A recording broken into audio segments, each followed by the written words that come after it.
러시아 우크라이나 전쟁은 다양한 분야에서 무기 체계의 발전을 야기했습니다. 드론과 같은 무인 전력이 발전하며 기존의 타격 수단을 대체하기도 했고, 이를 방어하려는 무기와 대전차 미사일 등도 군 전문가들의 주목을 받으며 새로운 무기로의 발전을 기대하게 만들고 있는데요. 그런데 이번에는 미국이 스팅어 미사일의 성능 개량 속도를 높이고 있습니다. 미국이 우크라이나로 지원한 스팅어 미사일은 그야말로 러시아 헬기 조종사들에겐 지옥을 선사했습니다. 통상적으로 공격 헬기는 적의 대공 미사일에 대한 위협을 최소화하기 위해 다른 병과와의 재병 협동이 매우 중요한데, 러시아는 공격 헬기를 무작정 적진으로 밀어넣는 무모한 전술을 구사하였으며, 그렇게 전장으로 내몰린 러시아 헬기는 스팅어를 비롯한 휴대용 지대공 미사일의 공격 앞에 속수무책으로 격추당했습니다. 이로 인해 많은 군 전문가들은 헬기의 역할을 제고할 정도로 지대공 미사일의 활약이 눈에 띄었던 전장이 러시아 우크라이나 전쟁이었는데요. 미국은 올해 말 경쟁업체별 시험 발사를 실시할 예정으로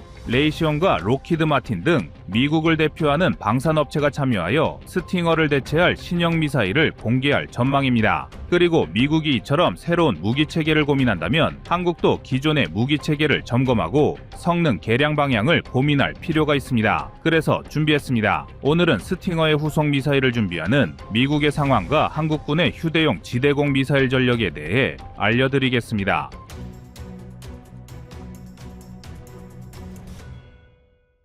1981년 처음으로 제식화가 이루어진 미국의 스팅어는 이후 꾸준히 성능 개량을 진행하며 자유진영의 대표적인 지대공 미사일로 자리 잡았습니다. 한때 세월의 흐름을 이기지 못해 미국 내 생산 라인이 닫히기도 했던 스팅어는 러시아 우크라이나 전쟁에서 제블린과 함께 미국의 휴대용 유도무기 중에서 가장 뛰어난 전공을 올리며 중단했던 생산 라인을 되살리려는 움직임이 포착되기도 했었는데요. 우크라이나는 스팅어를 활용하여 러시아의 공격 헬기나 저공 비행하는 전투기를 요격하며 지상군의 매복 지점을 수월하게 형성한 다음 제블린을 활용하여 러시아군의 전차 대형을 무너뜨리는 방식으로 효과적인 방어 전략을 수행하기도 했습니다. 덕분에 전 세계의 많은 군 전문가는 휴대용 지대공 미사일의 위력과 전술적 이점을 다시 바라봤으며, 이에 미국은 아예 스팅어를 대체할 차세대 무기까지 개발하고 있습니다. 미국은 스팅어를 추가로 생산하는 것보다는 스팅어 이전에 보유하고 있던 구식 무기를 차세대 요격 체계로 대체하는 것이 육군의 지대공 미사일 보유량에 더 많은 도움이 된다는 판단을 내렸으며, 차세대 요격 체계는 근접 신관을 장착하고 최소한 스팅어와 동급 또는 그 이상의 성능을 갖출 예정입니다. 또한 차세대 요격 체계는 병사들이 휴대하는 것 이외에도 기존의 스팅어가 사용하던 차량용 범용 발사기를 활용하여 차량에 통합할 수 있도록 설계함으로써 스팅어와 함께 사용하더라도 범용성에 문제가 생기지 않도록 개발될 전망인데요. 미국은 자체적인 실전 테스트와 우크라이나에 대한 지원으로 인해 스팅어의 비축 물량이 빠르게 감소하고 있어 차세대 요격 체계의 실전 배치를 더욱 서두를 것으로 추측됩니다. 아닌 게 아니라 앞으로 현대 전장에선 보병들이 사용할 수 있는 휴대용 지대공 미사일의 전략적 가치는 더욱 높아질 것입니다. 전투기와 헬기 등 기존의 공중 전력에 이어 무인기와 드론까지 전장에 등장하면서 이제는 보병과 지상군이 얼마나 더 효율적으로 적의 공중 전력을 요격할 수 있는지가 중요해지고 있기 때문입니다. 그렇다면 우리 군은 미국과 같은 군사 강국들과 비교하여 어떤 지대공 미사일을 가지고 있을까요? 한국이 보유한 휴대용 지대공 미사일은 신궁이 있습니다. 한국의 신궁은 특히 사거리 측면에서 매우 우수한 성능을 보유하고 있는데, 신궁의 최대 사거리는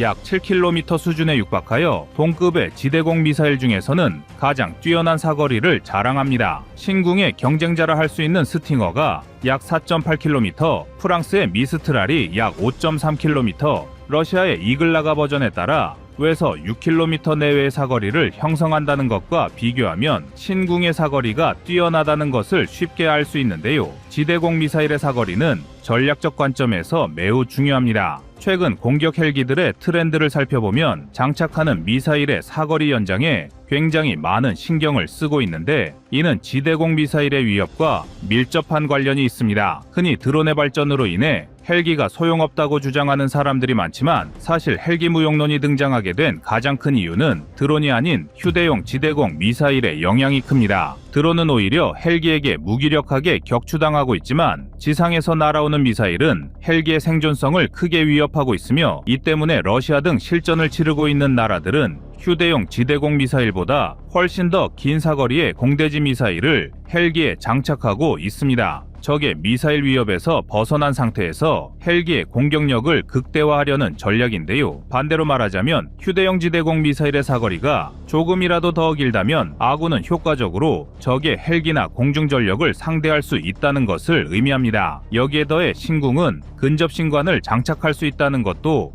매우 큰 강점입니다. 근접신관이란 포탄이나 미사일이 목표물에 직접 명중하지 않더라도 근처에서 파열하여 피해를 입힐 수 있도록 고안된 신관인데 특히 적의 공중 전력을 요격하는 지대공 미사일에서 매우 중요합니다. 공중에서 빠르게 비행하는 표적을 미사일로 직접 맞춘다는 것은 사실상 쉽지 않으며 그렇기 때문에 표적 주변에서 파열하는 근접신관이 없다면 헬기나 무인기 등을 격추하는 것은 난이도가 기하급수적으로 올라갈 것인데요. 그런데 미국의 스팅어만 하더라도 탄두의 크기 문제로 인해 최근까지 근접신관 장착이 어려웠습니다. 미국이 스팅어에 근접신관을 장착하고 임무를 수행할 수 있게 된 것이 최소 2018년 이후부터인데 1981년에 실전 배치가 시작되었다는 점을 고려하면 무려 개발된 지 35년을 훌쩍 넘겨서야 간신히 근접신관을 장착한 것입니다. 하지만 한국은 이미 이전부터 신궁에 근접신관을 장착하여 적 표적에 대한 요격 확률을 극대화하였으며 이 덕분에 시험 테스트에서 무려 95%의 명중률을 구현하기도 했습니다. 그리고 이처럼 우수한 성능의 신궁은 사실상 일선에 배치된 우리 군의 대공방어에 있어 가장 핵심 역할을 맡고 있다고 해도 과언이 아닙니다. 현재 한국군이 방공진지 등에서 운용할 수 있는 방어 체계 중 상당수는 유도 기능이 없는 구식 무기이기 때문에 적기를 격추시키기 위해서는 다량의 공격을 통해 탄막을 형성하는 것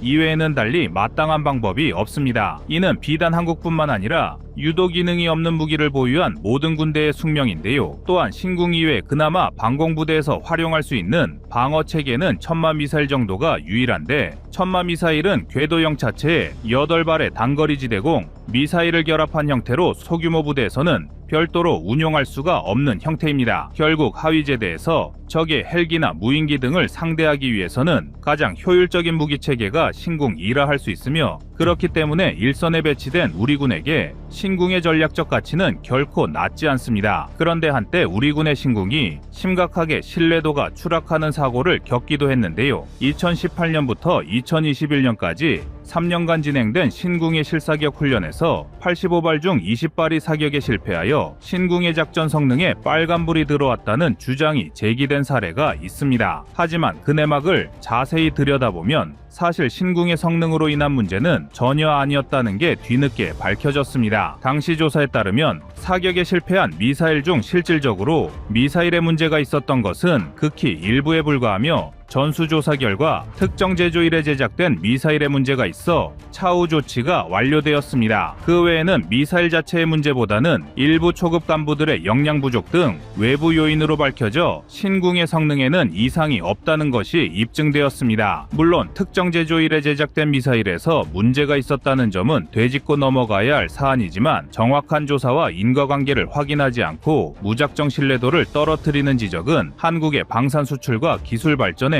그다지 도움이 되지는 않는데요. 다행히 한국의 신궁은 이러한 위기를 잘 극복하고 해외 수출에서도 뚜렷한 성과를 올리고 있습니다. 신궁은 지금까지 인도네시아와 루마니아 등으로 수출되었으며 루마니아는 도입 금액만 무려 약 1,300억 원 수준의 경제적 이익을 안겨줬습니다. 루마니아가 도입한 신궁의 물량은 도합 54기인데 지대공 미사일의 특성상 미사일은 소모품에 가깝기 때문에 루마니아에서 성능에 만족만 한다면 추가로 계속해서 미사일을 납품하게 될 확률도 낮지 않습니다. 더군다나 러시아 우크라이나 전쟁의 여파로 인해 동유럽 일대에서 지대공 전력을 강화하려는 움직임이 계속해서 포착되는 만큼 한국의 신궁은 앞으로도 여러 나라에서 성능을 인정받을 기회가 많은데요. 하지만 한국은 신궁만으로 휴대용 지대공 미사일의 전력에 만족해서는 안 됩니다. 각종 무인기와 드론이 새롭게 전장에 나타나는 만큼 우리 군도 신궁의 추적기 성능을 더욱 강화할 필요가 있으며 여러 표적을 추적할 수 있는 새로운 기술 연구를 소홀히 해서는 안 됩니다. 세계 최고의 기술력과 군사력을 가진 미국이 스팅어의 후속 체계 개발에 속도를 높이는 이유는 명확합니다. 현대전장에서 휴대용 지대공 미사일이 보여줄 수 있는 전략적 강점은 확실하며 이제는 보병들의 전투력과 생존성을 위해 더욱 뛰어난 신형 무기를 갖추는 것이 필요하다는 것을 미국이 상징적으로 보여주고 있습니다. 따라서 한국도 현재 운용하고 있는 신궁의 장점을 살리면서 단점을 보완하고 변화하는 현대전장의 패러다임에 뒤처지지 않도록 노력해야 하는데요. 이미 다수의 무기 체계에서 우수한 성능을 보여준 대한민국이라면 신궁의 업그레이드도 수월히 성공할 것입니다.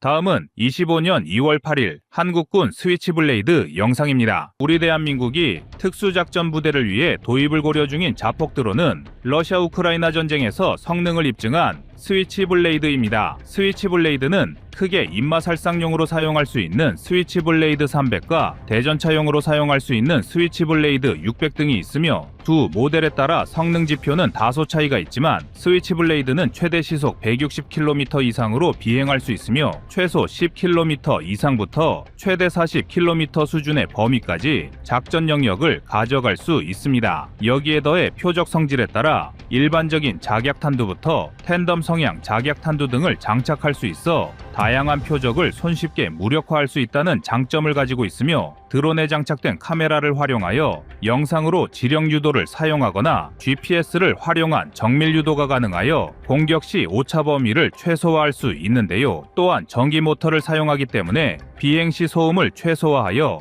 일반적인 적 보병은 스위치블레이드를 사전에 발견하고 대응하는 것이 쉽지 않다는 장점까지 갖추고 있습니다. 한국은 내년까지 136억 원을 투입하여 특수작전용 공격, 정찰, 무인기 도입을 마무리할 계획으로 현재 스위치블레이드 이외에도 이스라엘제 자폭 드론 등이 거론되고 있지만 스위치블레이드가 매우 유력한 것으로 알려져 있습니다. 그리고 한국은 이러한 스위치블레이드를 특수작전부대 등에 편제함으로써 여러 전략적 효과를 기대하고 있는데요. 먼저 가장 중요한 전략적 이점은 소규모로 임무를 수행하는 특수작전부대들에게 현재보다 더 우월한 화력 자산이 생긴다는 점입니다. 적지중심 지역에서 극소수의 병력이 임무를 수행하는 특수작전은 일반적인 보병부대 등과 비교하여 자체적으로 가용할 수 있는 화력 자산이 매우 중요합니다. 일반적인 보병여단은 포병대대가 직접 지원부대로 편제되어 화력을 지원받을 수 있고 직접 지원 포병부대는 철저하게 피지원 보병부대를 1순위로 작전을 수행하기 때문에 보병부대들은 언제든 아군의 화력 지원을 손쉽게 받을 수 있습니다. 하지만 특수작전부대는 상대적으로 이러한 화력 지원을 기대하기 어렵기 때문에 부족한 화력 지원을 보완하고 임무 성공률을 높이기 위해 자체적인 화력 수단을 강구해야 하는데요. 문제는 소규모로 부대가 편제되어 있어 대구경 박격포 등을 활용하는 것조차 쉽지 않다는 것입니다. 81mm 박격포만 하더라도 모든 구성 요소를 다 합치면 40kg 수준의 무게에 별도로 포탄까지 휴대해야 하기 때문에 특수작전 부대들이 사용하기엔 부적합한 경우가 많습니다. 이 때문에 한때는 세계 각국의 특수부대가 휴대에 용이한 40mm 유탄을 적극적으로 활용하려 했지만 40mm 유탄은 작은 구경의 한계로 인해 충분한 화력을 낼 수 없었으며 결국 여전히 60mm 박격포를 사용하는 특수부대들이 많습니다. 81mm와 40mm의 중간 지점으로 타협을 본 것인데요. 그러나 한국이 스위치블레이드를 특수작전부대에 적극적으로 편제한다면 이야기는 달라집니다. 스위치블레이드 대인용 모델인 300은 겨우 2.5kg에 불과한 중량을 가지고 있어 각 부대원들이 개인 무장에 포함하여 휴대할 수 있을 정도로 매우 우수한 휴대성을 가지고 있습니다. 스위치블레이드 300은 매우 가벼운 무게를 가지고 있지만 단순히 노출된 병력 이외에도 적의 기관총 진지나 야전지휘소 등도 타격할 수 있어 전술적 유연성이 뛰어납니다. 이는 적지 중심에 침투한 아군 특수부대가 적의 기관총이나 박격포 진지 등을 찾아서 사전에 제거한다면 이후 아군의 보병들이 임무를 수행하는데 훨씬 더 유리한 작전 환경을 조성할 수 있으며 은폐한 저격수를 제압하거나 적의 주요 지휘관을 암살하는 임무도 수행이 가능하다는 의미인데요. 특히 적의 지휘관 등을 암살하는 것은 적군의 명령체계를 붕괴시킬 수 있다는 점에서 전술적 가치가 더욱 크다고 할 수 있습니다. 게다가 스위치블레이드 300보다 더 큰 화력이 필요할 때는 스위치블레이드 600을 활용할 수 있습니다. 스위치블레이드 600 모델은 적의 기갑이나 건물 등도 파괴할 수 있는 화력을 지니고 있으나 무게는 약 22.7kg으로 다소 무거운 편이라 차량을 활용하는 방식으로 사용하고 있습니다. 대인용 모델인 300보다 크고 무겁다는 점이 단점으로 작용할 수도 있지만 한국군이 스위치블레이드 600을 사용한다면 얻을 수 있는 전략적 이점은 확실합니다. 스위치블레이드는 이동하는 적 표적도 정밀하게 타격할 수 있는 능력을 보유하고 있는데 북한의 이동식 발사 차량이 위치를 변환하기 위해 기동하는 상황에서도 스위치블레이드는 정확하게 타격할 수 있습니다. 한국은 유사시 적성국에 미사일 도발 징후가 포착되면 이동식 발사 차량을 비롯하여 미사일을 발사할 수 있는 플랫폼과 시설을 무력화하는 작전 계획을 가지고 있으며 이는 우리 국민들의 안전에 매우 큰 영향을 미칠 수 있는 군사작전입니다. 그렇기 때문에 한국은 F-35 등을 동원하여 적의 이동식 발사 차량을 가정한 표적을 제압하는 훈련을 진행하고 있는데 한국이 스위치블레이드를 도입한다면 대량으로 드론을 출격시켜 다량의 발사 차량과 고가치 표적을 동시다발적으로 무력화할 수 있습니다. 현재 북한은 한 번에 최대 1000발의 미사일을 발사할 수 있는 이동식 발사 차량 250대를 휴전선 인근에 집중적으로 배치하고 있는데 이처럼 물량으로 밀어붙이는 적성국의 군사 도발을 제압하기 위해서는 최신 전투기만으로는 쉽지 않습니다. 특히 시간당 유지비가 비싼 F-35를 모든 이동식 발사 차량에 파괴에만 투입하는 것은 금전적 측면에서 비효율적이며 전투기들은 이외에도 다른 고가치 표적과 지휘망 타격 등을 위해 동원되어야 하는 만큼 군사 도발 발생 시 임무 과중이 매우 심할 수 있는데요.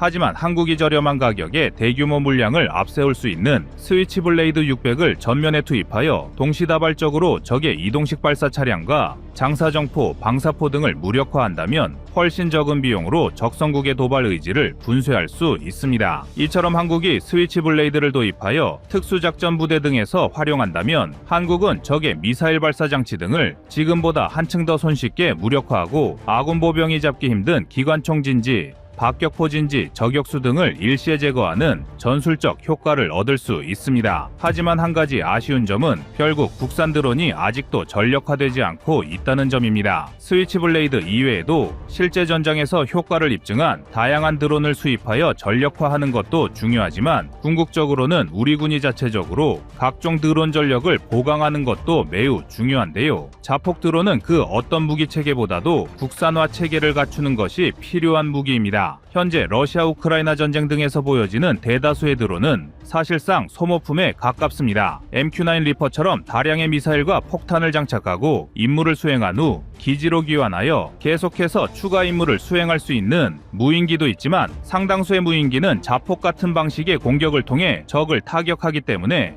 드론, 무인기 계열의 무기체계는 포탄처럼 소모품으로 봐야 하는데요. 즉, 전시의 효율적인 작전을 수행하기 위해서는 대량 생산체제와 끊임없는 물량 공급이 필요하다는 것입니다. 하지만 수입에만 의존하는 무기체계는 유사시 소모되는 물량을 재보급이 따라오기 어려운 경우가 많아 원활한 작전에 차질을 빚는 경우가 많습니다. 한국이 소모된 스위치블레이드를 채우기 위해 미국에 추가 수출을 요청하더라도 미국 정부에서 승인하지 않거나 다른 국가들의 예약 물량이 쌓여 있다면 우리 군이 원하는 적시에 추가로 자폭 드론이 보강될 수 있다는 보장이 없는 만큼 이러한 소모성 무기는 한국 내에서 자체적으로 생산과 보급이 가능하도록 시스템을 구축해야 합니다. 다만 자주포, 전차, 전투기 등 다양한 방산 분야에서 우수한 성과를 거둔 한국이 지금까지는 드론 분야에서 뚜렷한 족적을 남기지 못한 점도 사실인데요. 그래도 한 가지 다행스러운 점은 풍산을 비롯한 한국의 주요 방산 업체들이 계속해서 새로운 드론을 출시하고 있다는 것입니다. 특히 풍산은 포탄과 탄약 분야에서 한국 방산의 성장을 주도하고 있는 기업이기 때문에 각종 탄약 기술과 드론을 연계한 무기 체계를 연구하고 있어 타국보다 더 우수한 드론을 개발할 수 있을 것으로 기대를 모으고 있습니다. 한국이 스위치블레이드를 도입하여 현재 전력을 보강하고 그 사이에 자체적으로 우수한 타격 수단을 장착한 신형 드론을 개발한다면 한국군의 전술적 역량은 지금보다 한 차원 더 강력해질 것이며 앞으로도 적성국에 대한 도발 억지력과 안보 태세는 흔들림이 없을 것입니다.